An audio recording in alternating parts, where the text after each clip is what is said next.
Lucas 15, el libro de Lucas, capítulo 15, versículos del 11 al 32. Quizás usted ya se imagina más o menos el texto. Primeramente, pues le doy gracias a Dios porque solamente por su gracia estamos aquí. Cuando dicen amén. No es que seamos buenos, ni merecedores, ni los mejores, es la gracia de Dios.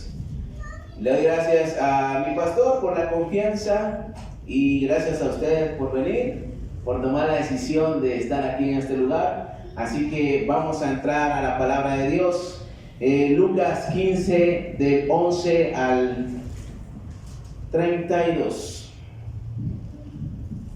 Quiero hablar un tema que en estas últimas semanas, pues ha estado en mi mente, en mi corazón, y Dios ha estado tratando conmigo en esta área. Quiero hablar este estudio que le he titulado El resentimiento nos aleja de Dios. Ahora, el resentimiento es un dolor moral, según el diccionario, que se produce como consecuencia de una ofensa.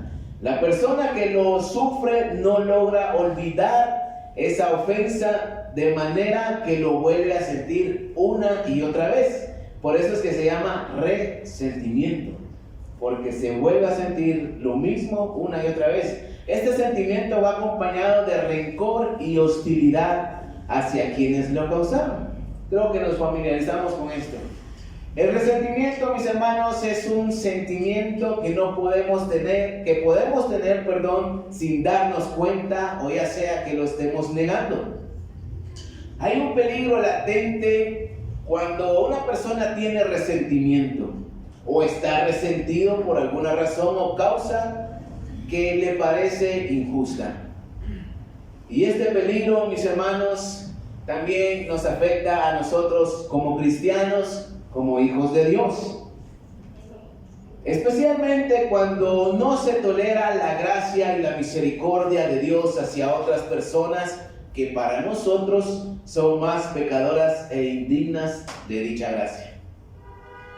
Y es que el resentimiento nos va a llevar a hacer varias cosas que son incorrectas. Y sobre todo, lo más peligroso, alejarnos de Dios y su voluntad por decisión propia. Y vamos a ver cómo esta parábola que está en nuestro texto nos va a hablar acerca de ello. El estudio se llama El resentimiento nos aleja de Dios. Y vamos a leer el texto principal, Lucas 15, del 11 al 31. ¿Cuánto lo tienen? Amén. También dijo: un hombre tenía 2 hijos, y el menor de ellos dijo a su padre: Padre, dame la parte de los bienes que me corresponde, y le repartió los bienes. No muchos días después, juntándolo todo, el hijo menor se fue lejos a una provincia apartada, y allí desperdició sus bienes viviendo perdidamente. Y cuando todo lo hubo malgastado, vino una gran hambre en aquella provincia y comenzó a faltarle.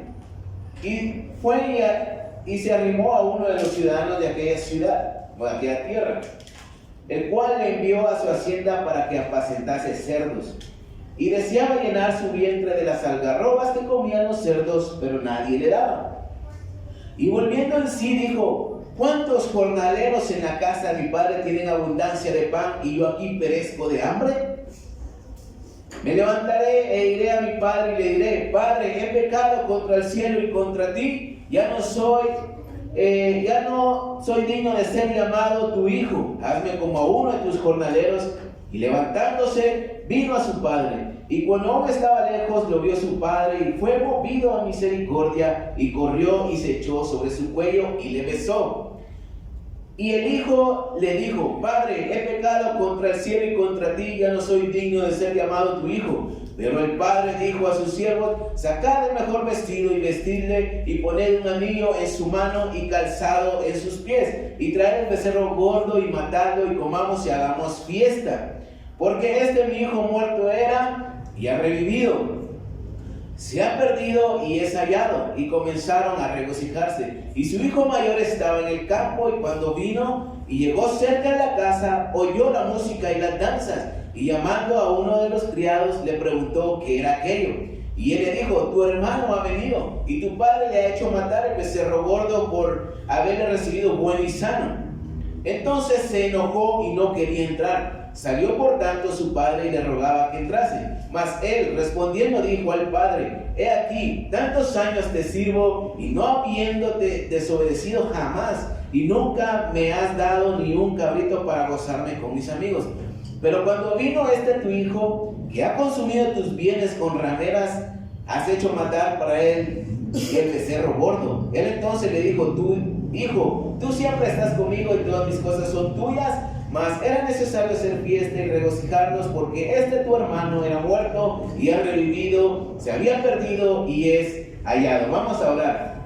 Señor, en esta noche te doy gracias por la bendición de escuchar tu palabra, mi Señor, de estar en tu presencia. Te pido, mi Señor, que quites toda distracción de nuestra vida, mi Señor, para que podamos, Señor, escuchar tu palabra. Te pido la dirección de tu Espíritu Santo, que me ayude, Señor, a hablar tu palabra, y no solamente pensamientos propios o palabras que salgan de mí, Señor, sino que sea tu Espíritu Santo el que me guíe en esta noche, Señor. En el nombre de Jesús te doy gracias. Y la iglesia dice un fuerte amén. El resentimiento que nos aleja de Dios. Y en primer lugar quiero ver la parábola del hijo pródigo que acabamos de leer.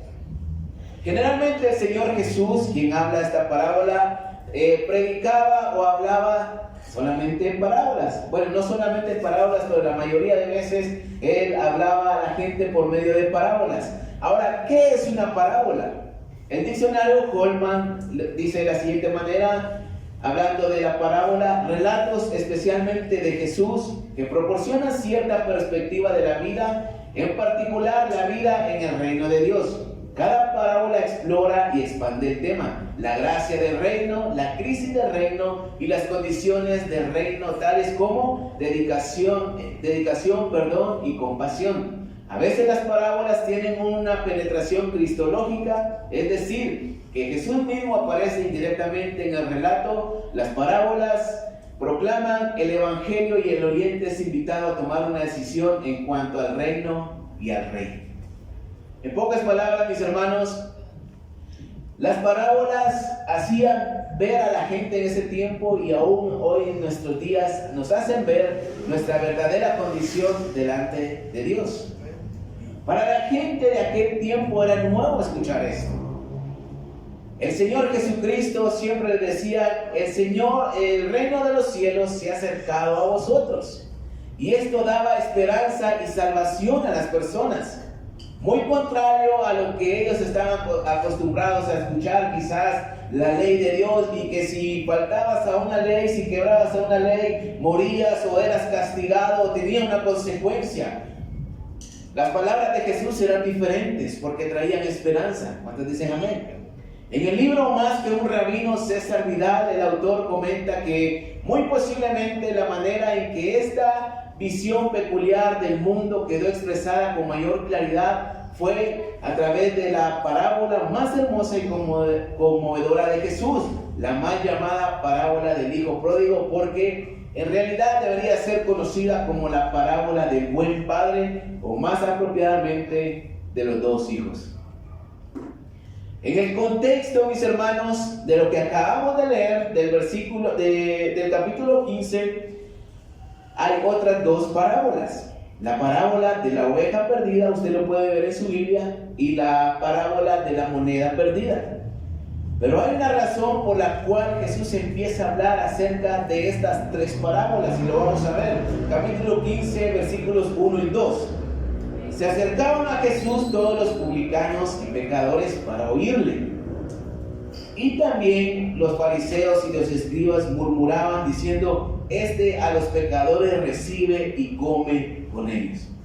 ¿Se da cuenta de la expresión y las palabras de ellos? Refiriéndose a Jesús en forma de menosprecio, a los pecadores recibe y come con ellos. Por eso Él empieza a hablar: el reino de los cielos es semejante, y empieza a hablar estas tres parábolas de la oveja perdida, del hijo pródigo y de la moneda perdida. Acerca del perdón y de cómo alcanzar la gracia no es por nuestros propios medios, sino a través de la compasión del Padre Celestial. Habían como oyentes publicanos y pecadores, pero también estaban los religiosos, los fariseos, los escribas. Ahora las tres parábolas hablan del perdón y la gracia por medio de la misericordia y compasión de Dios. Pero también algo muy interesante es que la parábola del hijo pródigo habla acerca del resentimiento y del no tolerar la gracia del buen padre. Está dirigido para los fariseos y los religiosos que se creían justos y superiores a los demás, que ellos heredarían el reino de Dios por medio de sus propios méritos, o se justificaban ellos mismos por las obras que hacían, o simplemente porque ellos mismos decían que eran descendientes de Abraham y quizás ya tenían el reino de Dios asegurado. Entonces Jesús les pone el dedo en la llaga, no para condenarlos ni para decirles que se van a ir al infierno por ser religiosos, sino que para que ellos pudieran ver su condición real delante de Dios. Y la condición de los fariseos no era diferente a lo de los publicanos, era igual, pecadores. ¿Cuántos dicen amén? Con esto la intención de Jesús era que ellos identificaran, reconocieran y pudieran decir que Jesús era el Hijo de Dios, el Mesías esperado, y pudieran arrepentirse. Ahora, algo que es real, mis hermanos, es de que Jesús amaba a los fariseos y a los religiosos, porque la Biblia dice que Cristo murió por nosotros aún siendo pecadores. Pero quizás, mis hermanos, esto no lo vamos a entender a la primera, no vamos a entender la voluntad de Dios y la gracia de Dios. Por eso es necesario que estemos estudiando la Biblia, escudriñando las Escrituras, escuchando sermones en la iglesia, congregándonos, para que podamos ver cuál es nuestra condición real delante de Dios y así tener la oportunidad de arrepentirnos y alcanzar la gracia por medio de la compasión de Jesucristo. El reino de los cielos aún está cerca de nosotros. Jesús nos dejó trazado el camino hacia el cielo. Somos constituidos hijos de Dios, o somos hechos hijos de Dios por medio de Jesucristo. Esto es un privilegio y una bendición. ¿Cuántos lo creen? Dios aún sigue mostrando su gracia y su misericordia. Solo necesitamos venir a Él con corazones sinceros y humillados.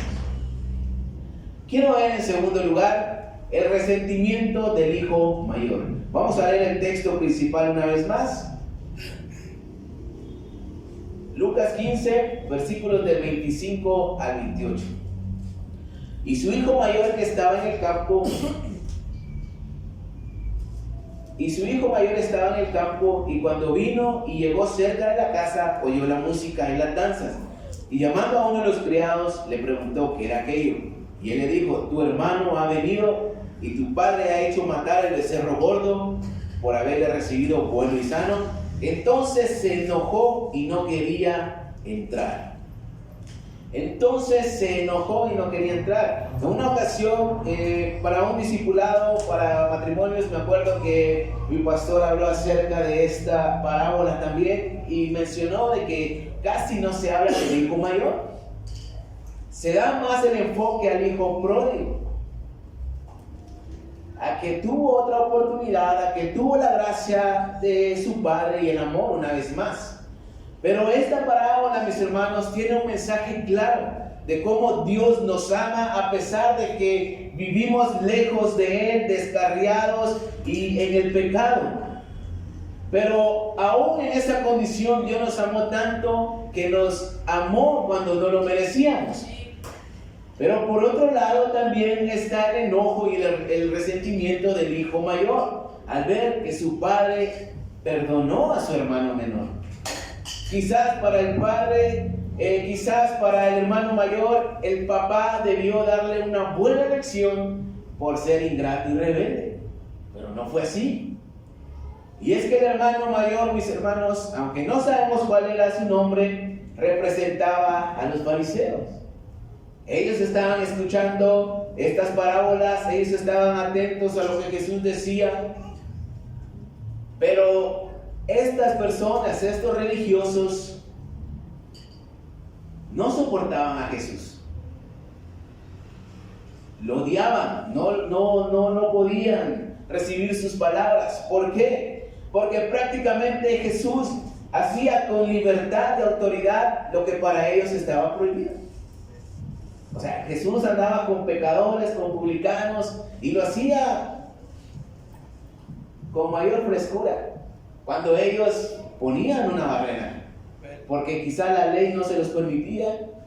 Pero Jesús vino a derribar eso y empezó a relacionarse con gente que quizás para los fariseos era inmunda, quizás indigna, pero para Jesucristo eran personas que necesitaban la gracia de Dios. Jesús sanaba enfermos en el día de reposo, perdonaba y se juntaba con los publicanos, con las prostitutas y también con los gentiles. Entonces ellos, los fariseos, aún viendo los milagros de Jesús, aún escuchando sus sermones, no creían en Jesús como el Hijo de Dios. Y esto les llevaba a endurecer más el corazón. Lo hacía más duro cada vez. El interlineal griego bizantino dice de este texto que el hijo mayor se enfureció, se encolerizó. Fue tanta su rabia que se quedó afuera, no quería entrar. Entonces este tipo de enojo y enfurecimiento trae como consecuencia el nacimiento del resentimiento. Y esto mismo hace que muchas veces podamos cuestionar el amor de Dios hacia los demás. En lo personal le puedo decir, mis hermanos, de que me quedo sorprendido al hacer este tema, este estudio, y cómo semanas atrás Dios me hace ver la gracia de Él hacia otras personas, cuando humanamente quizás para mí debían de pagar la consecuencia sobre sus actos. Esperaría quizás que tuvieran consecuencias, pero Dios perdona a quien quiere y le da su gracia a quien desea. ¿Y quién soy yo para cuestionar la gracia de Dios?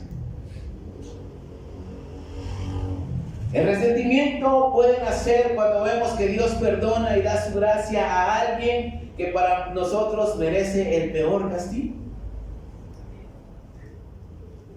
Ver el amor de Dios en otras personas que no nos caen bien, que nos han dañado, que nos han dicho algo que no nos gusta. Creemos muchas veces que quizás le va a ir mal por su forma de vivir. Puede causar indignación a la hora de que sean perdonados por Dios y sentir menosprecio por esta persona que puede ser restaurada por Dios.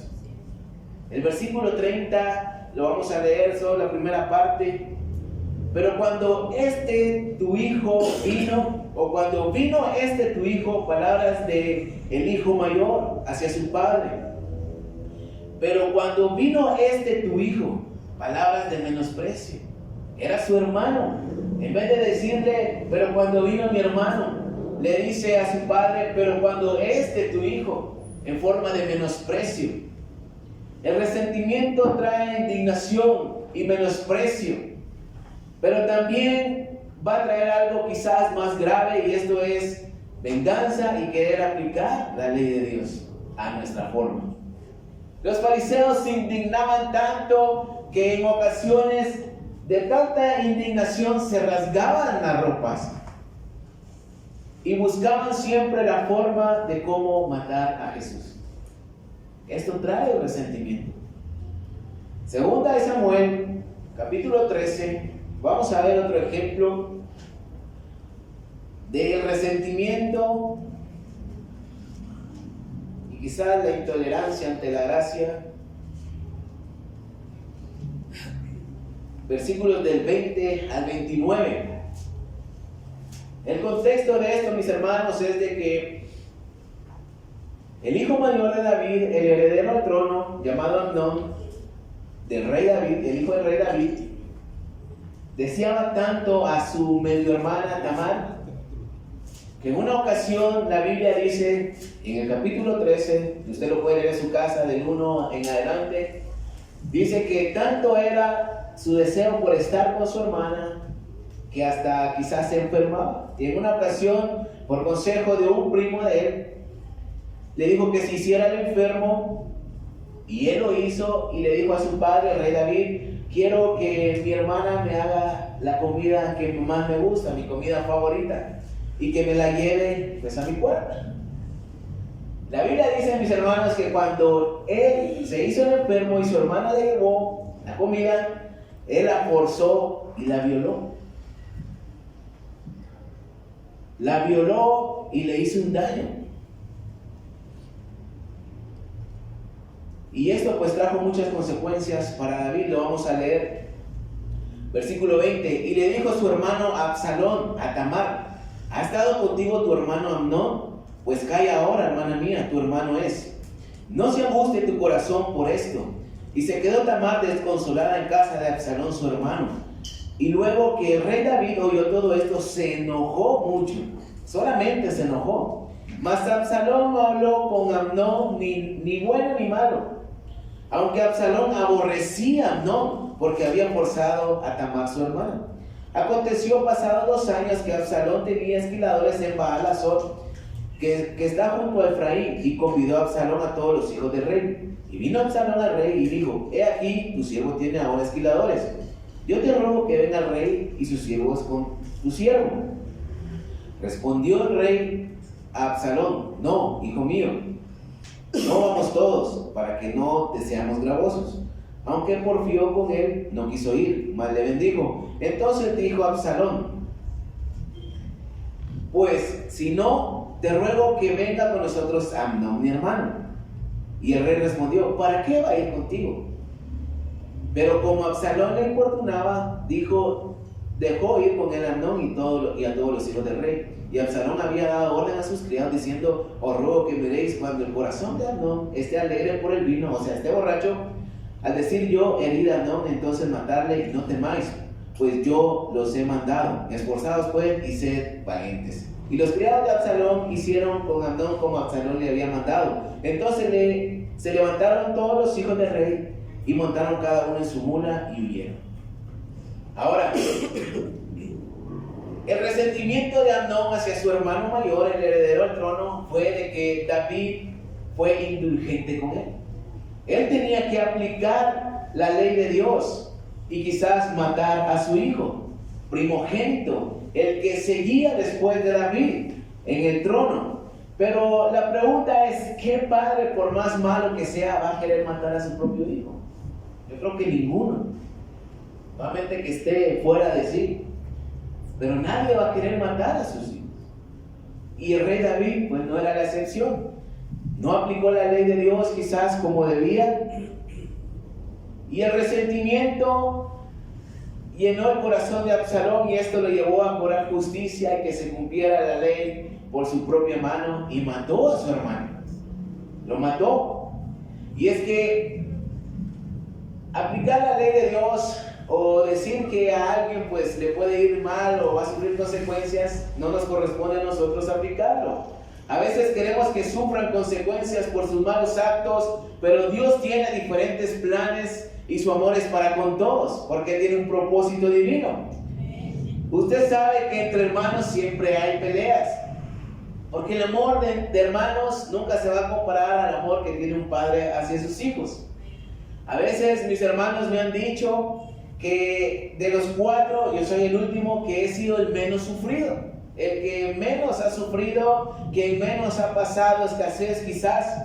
Pero a veces me doy cuenta que no me lo dicen así contentos: qué bueno que usted no pasó por esto que nosotros, qué bueno, gracias a Dios. Sino que a veces quizás me lo dicen enojados o resentidos. Y el resentimiento nos cega y nos pone una venda en los ojos ante la verdadera razón por el cual hoy estamos aquí, y es el amor de Dios. Y más bien nos hace ver y resalta los errores de los demás. El resentimiento del hijo mayor no le dejó ver el verdadero amor que el padre le tenía a ambos. El hijo mayor solo veía lo malo, lo rebelde que había sido su hermano menor. y cómo su papá lo recibió hasta con una fiesta y banquete de lo mejor. Quizás el hijo mayor pensó que su padre era parcial, que se inclinaba más por su hijo menor. Los fariseos eran igual al hijo mayor. No podían soportar ver a Jesús perdonar a gente pecadora. Para ellos esto no les cabía en la mente, porque ellos tenían la ley de Dios marcada, pero quizás no la aplicaban como debía ser. Pero ellos no soportaban ver cómo una persona pecadora podía ser restaurada por Dios. No lo aceptaban. Prostitutas, adúlteras, publicanos, pecadores. Usted recordará en Juan 8 que ellos encontraron a la mujer adúltera, la llevaron hacia Jesús. Y no solamente le dijeron, mira, encontramos a esta mujer en pecado, sabemos que puedes perdonarla, perdónala. No fue de esta manera, sino que ellos mismos la llevaron y ya llevaban las piedras en la mano. Ellos ya querían de una vez darle. Pero el Señor le dijo que no, que el que estuviera libre de pecado, pues que adelante. Y sabemos la historia que ella siguió viviendo. A lo mejor no estás viviendo o no sientes el resentimiento en este momento, pero imaginémonos en esta noche, si en este momento viene esa persona que te ha insultado, que te ha amenazado quizás de muerte, que te ha golpeado, te ha dañado, te ha traicionado, te ha robado, te ha abandonado, etcétera, etcétera, podemos añadir. Y Dios en su misericordia lo perdona y lo restaura. Imaginémonos esto. ¿Cómo nos podemos sentir? No podemos decirle a Dios a quién perdonar y a quién no. El amor de Dios es para todos aquellos que lo buscan y se arrepienten. ¿Y qué haremos nosotros ante esta situación? Quiero ver en tercer lugar, y para terminar, la decisión final del hijo mayor. Vamos al texto una vez más. Vamos al texto una vez más, Lucas 15, del 11 al 32. Lo vamos a leer todo otra vez para que estemos en sintonía. También dijo un hombre tenía 2 hijos, y el menor de ellos dijo a su padre: Padre, dame la parte de los bienes que me corresponde. Y le repartió los bienes. No muchos días después, juntándolo todo, el hijo menor se fue lejos a una provincia apartada, y allí desperdició sus bienes viviendo perdidamente. Y cuando todo lo hubo malgastado, vino una gran hambre en aquella provincia y comenzó a faltarle. Y se fue y se arrimó a uno de los ciudadanos de aquella tierra, el cual le envió a su hacienda para que apacentase cerdos. Y deseaba llenar su vientre de la algarroba que comían los cerdos, pero nadie le daba. Y volviendo en sí dijo: ¿Cuántos jornaleros en la casa de mi padre tienen abundancia de pan, y yo aquí perezco de hambre? Me levantaré, iré a mi padre y le diré: Padre, he pecado contra el cielo y contra ti, ya no soy digno de ser llamado tu hijo, hazme como a uno de tus jornaleros. Y levantándose vino su padre, y cuando aún estaba lejos, lo vio su padre, y fue movido a misericordia, y corrió y se echó sobre su cuello y le besó. Y el hijo le dijo: Padre, he pecado contra el cielo y contra ti, y ya no soy digno de ser llamado tu hijo. Pero el padre dijo a sus siervos: Sacad el mejor vestido y vestidle, y poner un anillo en su mano y calzado en sus pies, y traed el becerro gordo y matadlo, y comamos y hagamos fiesta. Porque mi hijo muerto era y ha revivido, se había perdido y es hallado. Y comenzaron a regocijarse. Y su hijo mayor estaba en el campo. Cuando vino y llegó cerca de la casa, oyó la música y las danzas, y llamando a uno de los criados le preguntó qué era aquello. Y él le dijo: Tu hermano ha venido y tu padre ha hecho matar un becerro gordo por haberle recibido bueno y sano. Entonces se enojó y no quería entrar. Salió por tanto su padre y le rogaba que entrasen. Mas él respondiendo dijo al padre: He aquí tantos años te sirvo, y no habiéndote desobedecido jamás, y nunca me has dado ni un cabrito para gozarme con mis amigos. Pero cuando vino tu hijo, que ha consumido tus bienes con rameras, has hecho matar para él el becerro gordo. Él entonces le dijo: hijo, tú siempre estás conmigo y todas mis cosas son tuyas, mas era necesario hacer fiesta y regocijarnos, porque tu hermano era muerto y ha revivido, se había perdido y es hallado. Ahora, del versículo 25 para el 32 hay varias cosas que ver sobre el hijo mayor. La primera es que dice la Biblia que estaba en el campo. Esto significa, mis hermanos, que estaba cumpliendo con su tarea y su responsabilidad como hijo mayor.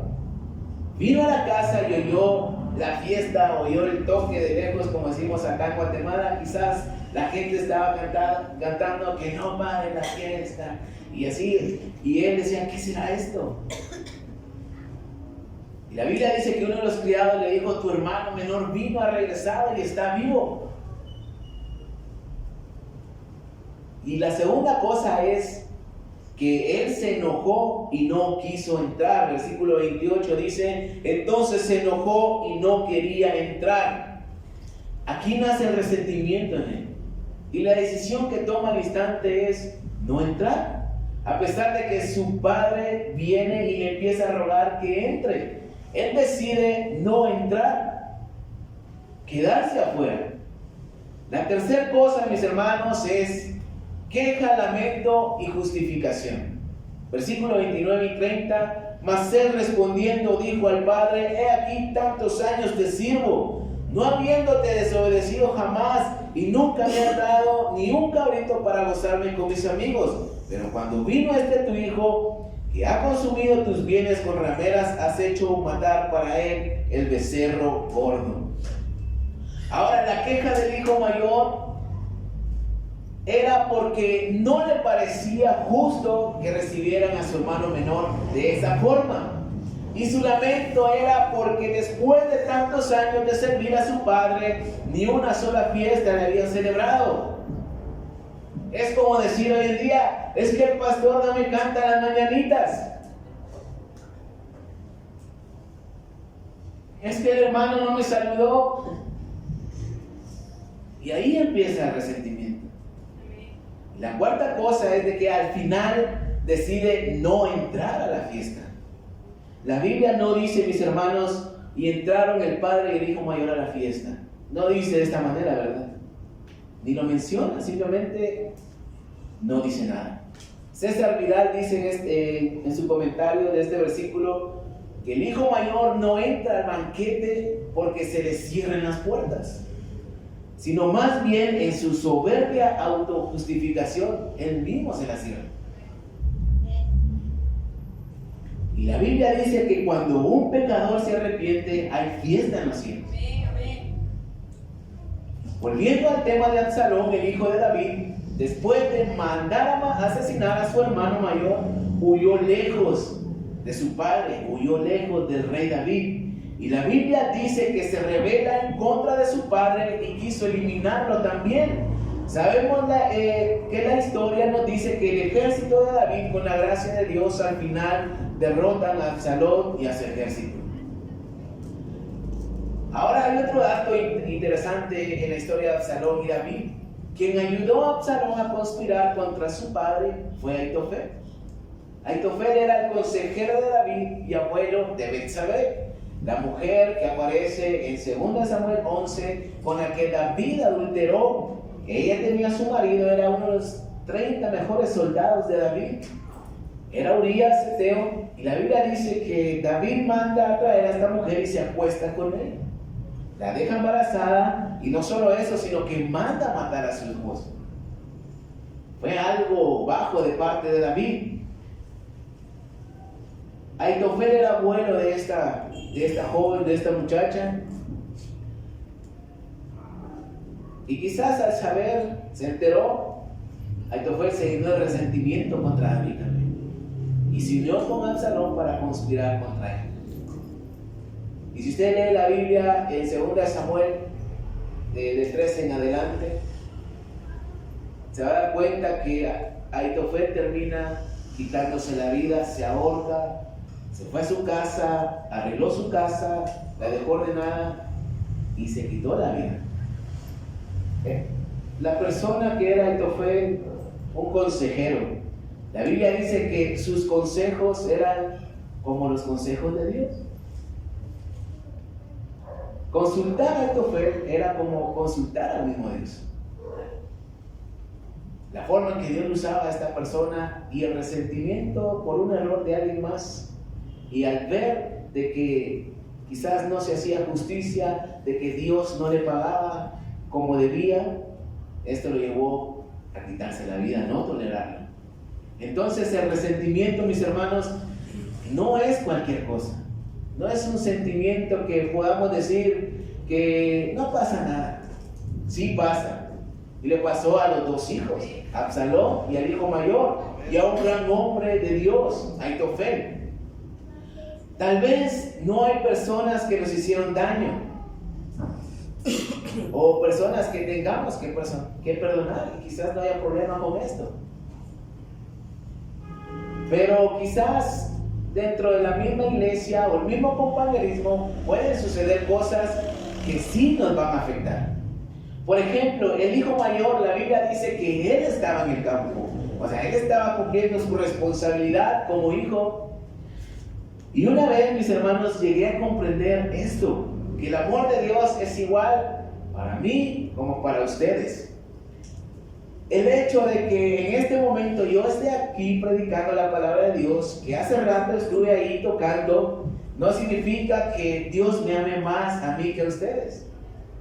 Dios me ama a mí, haga lo que haga, y lo ama a usted, aunque quizás, por decirlo así, no haga nada para Dios, simplemente venga como un oyente. Y esto no lo podemos cuestionar nosotros, porque Dios es así. ¿Cuántos dicen amén? Todos vamos para el cielo, que ese es el propósito. Dios no me va a amar más a mí por hacer más, ni me va a amar menos por no hacer nada o por mis errores. Y a veces cuando no se comprende esto, y nosotros que quizás estamos sirviendo a Dios de diferentes maneras, vemos cómo Dios ama a otros que quizás solo vienen a escuchar, puede llenarnos de envidia y resentimiento.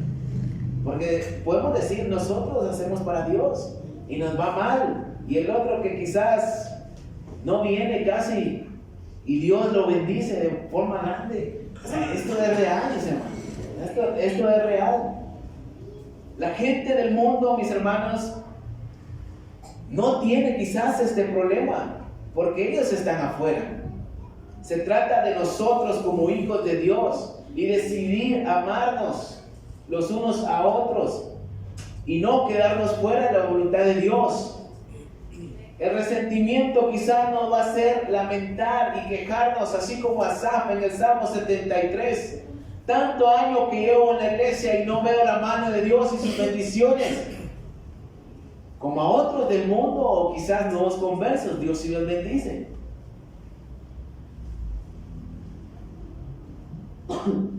Ahora quizás hay otros más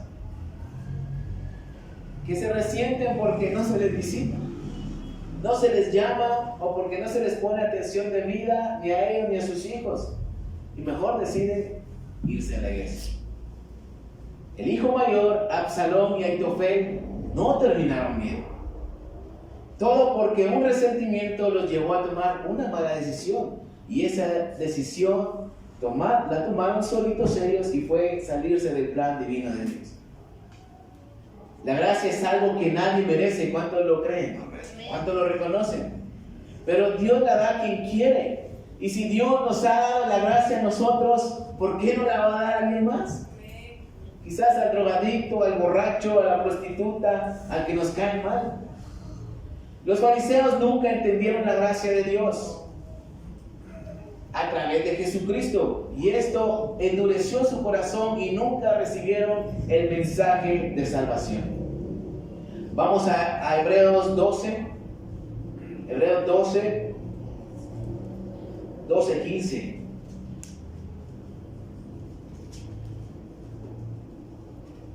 Es importante siempre leer la Biblia. ¿Cuántos dicen amén? Porque ahí está la verdad. Hebreos 12:15 dice: mirad bien, no sea que alguno deje de alcanzar la gracia de Dios, que brotando una raíz de amargura os estorbe y por la cual muchos sean contaminados. Mirad bien, no sea que alguno deje de alcanzar la gracia de Dios, que brotando una raíz de amargura os estorbe. Esto está interesante. Mirad bien, no sea que alguno deje de alcanzar. No dice que Dios ya no le va a amar, que Dios ya no le va a dar más su gracia, sino que el resentimiento hará que nosotros mismos tomemos la decisión de ya no querer la gracia de Dios. Cuando el resentimiento o la amargura echan raíz en nuestro corazón, mis hermanos, nos cegará y le perderemos el sentido a la gracia de Dios y nos llevará a quedar fuera del mismo cielo y de la eternidad con Cristo Jesús. No es porque Dios no ame, no es porque el pastor no quiera a una persona, no es porque no haya crecimiento en la iglesia, no es porque el diablo me está atacando. Se trata de nosotros y la intolerancia e incomprensión de la gracia de Dios. Jesús dijo que debemos amar a quienes nos aborrecen, y esto es algo difícil. ¿Cuántos dicen amén? Es más fácil amar a quienes nos aman, pero Jesús mismo dijo, no están haciendo nada extraordinario. Eso lo hace hasta el más vil pecador, amar a quien no ama. Pero nosotros, como hijos de Dios que tenemos la verdad, debemos amar a quienes nos aborrecen y darte gracia lo que por gracia hemos recibido. Y esta es la solución o la medicina ante el resentimiento y la amargura que nos estorba. Ahora, para concluir, le comentaba anteriormente que semanas atrás, pues Dios me ha sorprendido a través de este tema de resentimiento, la parábola del hijo pródigo,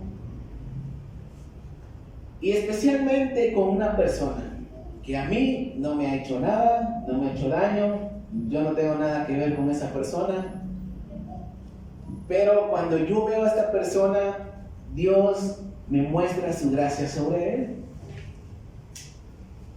Y esto me sorprende porque uno espera a veces que le vaya mal por lo que ha hecho. Pero Dios prácticamente me hace ver que su gracia está ahí con él como una cobertura. No sé si él está a cuentas con Dios o no, pero cada vez que lo veo o cada vez que se me viene a la mente, instantáneamente la gracia de Dios está allí. Esta persona no es familia, como le decía, no me ha hecho nada a mí, quizás ni me tendría que importar.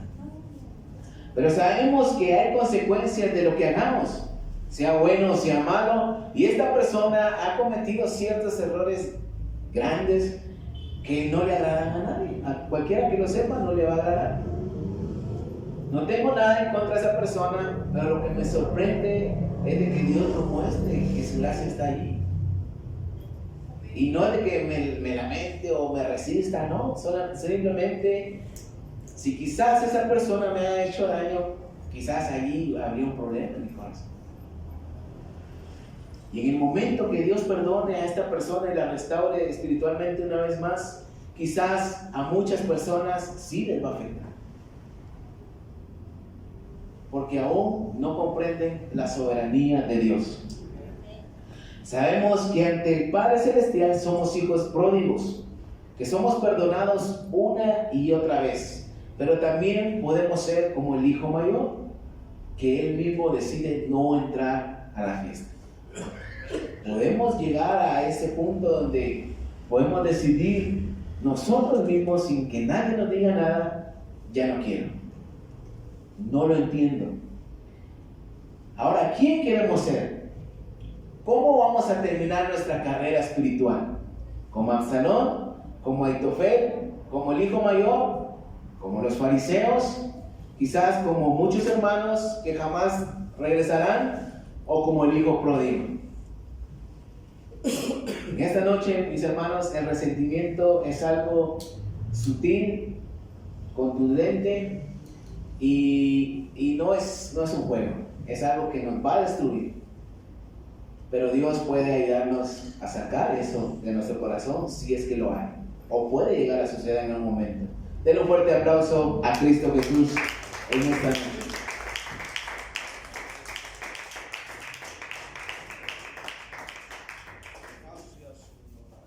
Amén. El resentimiento nos aleja de Dios.